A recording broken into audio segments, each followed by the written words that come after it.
내란 특검의 소환 통보에 불응한 윤석열 전 대통령을 상대로 한 1차 강제 구인 시도가 무산됐습니다. 특검은 내일 오후 2시까지 조사실로 데려오라고 구치소에 재차 인치 지휘를 했는데요.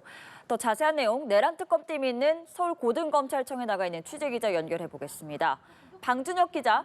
지휘는 구속영장에 수반된 당연한 절차로 네, 서울구치소에 구속 수감된 윤석열 전 대통령은 오늘 오후 2시로 예정됐던 특검 조사에 응하지 않았습니다. 별도의 불출석 사유서는 내지 않았고 구치소를 통해 구두로 의사를 전달했습니다.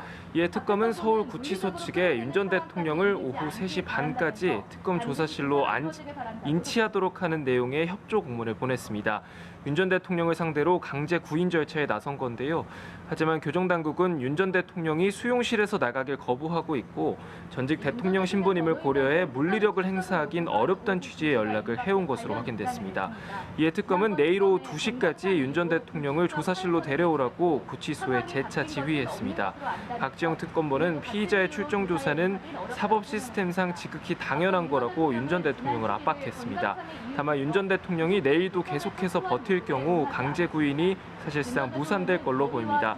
앞서 공수처도 2차례 강제 구인에 나선 바 있지만 모두 성공하지 못했습니다. 네, 방 기자, 만약에 강제 구인에 결국 실패를 할 경우에는 대책이 있나요? 네, 강제 구인이 실패로 돌아갈 경우 특검은 다른 방안을 검토할 것으로 보입니다. 우선 구치소 방문 조사를 시도할 가능성이 있습니다. 앞서 검찰이 구속된 박근혜, 이명박 전 대통령을 상대로 방문 조사에 나선 사례가 있는데요. 특검 관계자는 인치 여부를 지켜보는 게 우선이라면서도 상황에 따라 방문 조사를 포함한 여러 대안을 검토할 수 있다고 전했습니다. 다만 윤 전 대통령이 방문 조사도 거부할 가능성이 있는 만큼 추가 조사는 난항을 겪을 것으로 보입니다. 네, 이런 가운데 특검은 오늘 윤석열 전 대통령 외환 혐의와 관련해서도 대대적인 압수수색에 나섰습니다. 이 내용도 설명해 주시죠.